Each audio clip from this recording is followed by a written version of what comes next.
Question number 20वां देखिए प्यारे बच्चों। और क्वेश्चन नंबर 20 पे में ये कहा है, आपको पूरा क्वेश्चन ये दिया गया है कि ग्राफ पेपर पर इसकी आपको जरूरत नहीं है करने की, बस हमने बिंदु ले लिए हैं 5, -1, -7, 6, 1 और 3 से बने त्रिभुज का क्षेत्रफल ज्ञात कीजिए।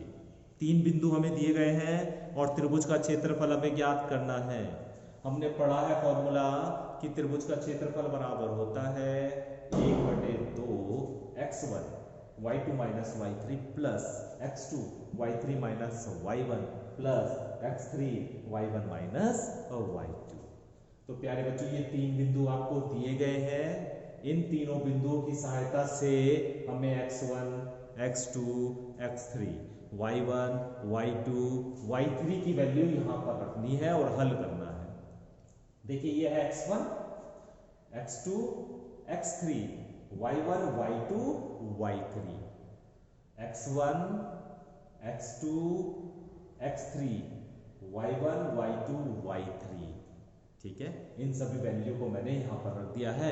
x1 की जगह 5 रखा, y2 माइनस y3 y2 ये रहा और y3 ये रहा, तो 6 - 3 प्लस x2 की जगह है माइनस का 7, y3 minus y3 minus y1 तो ये प्लस का 1 हो जाएगा, प्लस x3 रखा है हमने 1, y1 माइनस y1 है माइनस का 1 और y2 है 6 तो माइनस का 1 -6। ठीक है, 6 में से 3 को सब्ट्रैक्ट करेंगे, घटाएंगे, 3 बचेगा, तो 3 की 5 में मल्टीप्लाई 15, 4 को -7 से मल्टीप्लाई करेंगे तो माइनस के 28 हो जाएगा। ये माइनस का 7 बचेगा और उसकी 1 में मल्टीप्लाई करेंगे तो माइनस का 7 बचेगा। इन्हें हल करेंगे तो माइनस का 20/2 आ जाएगा, अर्थात माइनस का 10 आ जाएगा। लेकिन मैंने आपको पहले भी बताया है कि क्षेत्रफल को हम माइनस में नहीं दिखाते हैं, इसलिए इसका जो क्षेत्रफल होगा वो होगा प्लस का 10 वर्ग इकाई। ठीक है, अगर क्षेत्रफल माइनस में आ रहा है तो इस माइनस चिन्ह को हम छोड़ देते हैं और उसे हम प्लस में करके ही लिख देते हैं। क्वेश्चन नंबर 22वां देखिए प्यारे बच्चों।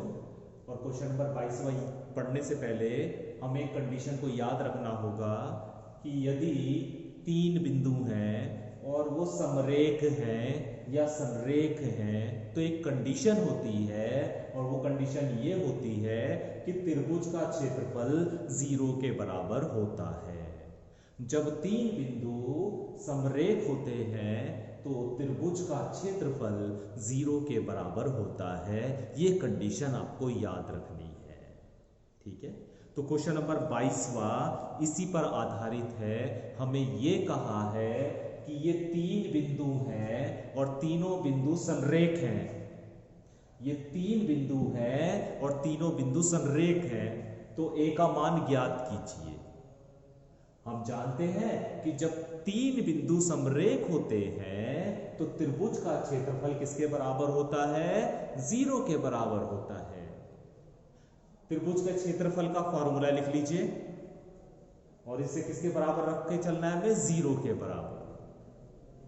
इस 1/2 को अगर हम उधर पहुंचाएं 0 के पास तो ये 0 ही हो जाएगा। बाकी की वैल्यू रख दीजिए। इन तीनों बिंदुओं की सहायता से x1 x2 x3 y1 y2 y3 की वैल्यू यहां पर रख दीजिए। तो x1 की वैल्यू रख दी है 1 है, y2 की वैल्यू -2 है, y3 की वैल्यू 16 है। इसी तरह x2 की वैल्यू a है, y3 की वैल्यू 16, y1 की वैल्यू 4 है, प्लस x3 की वैल्यू -3 है, y1 की वैल्यू 4 है और y2 की वैल्यू a है। ठीक है, इन सभी वैल्यू को हमने यहां पर रख दिया है। रखने के बाद इसे किसके बराबर लेके चलना है हमें? 0 के बराबर इसे हमें लेके जाना है। इसे हल कर लीजिए। ये हो गया -18, ये 12 बचा, 12 की ए में गुणा तो 12 ए आ गया, ये 6 हो गया, 6 की -3 में गुणा तो ये -18 आ गया, और ये बराबर आ गया आपका 0। -18 और -18 को हल करेंगे तो माइनस का 36 हो जाएगा, तो 12a - 36 बराबर 0। तो 12a बराबर 36 हो गया, तो a बराबर आ गया 36/12, यानी 3 बार। तो a की वैल्यू जो है हमारे पास कितनी आ गई, 3 आ गई। तो मुझे उम्मीद है कि ये कंडीशन आपको अच्छे से समझ में आ गई होगी। इसके आधार पर 1-2 क्वेश्चन और दिए गए हैं, आप भी कोशिश कर सकते हैं, और अगर नहीं होंगे तो मैं उसे करा दूंगा। ग्राफ वाला काम आपको इसमें नहीं करना है, सिर्फ जो थियोरेटिकल पार्ट है, जो क्वेश्चन वाला पार्ट है, उसे ही आपको करना है। तो याद रखिएगा प्यारे बच्चों कि जब 3 बिंदु समरेख होते हैं तो वहां पर कंडीशन होती है कि त्रिभुज का क्षेत्रफल किसके बराबर होता है, 0 के बराबर होता है। ठीक है, तो वही हमने कहा, त्रिभुज के क्षेत्रफल को किसके बराबर रख दिया हमने, 0 के बराबर। यहां पर वैल्यू रख दी, हल करा, हल करने के बाद ए का मान हमारे पास आ गया है। तो आज हम इतना ही काम करेंगे। जो भी क्वेश्चन आज आपको बताया गया है उसको अच्छे से आप रिवाइज कीजिए, अच्छे से उसे करने की कोशिश कीजिए। Thank you.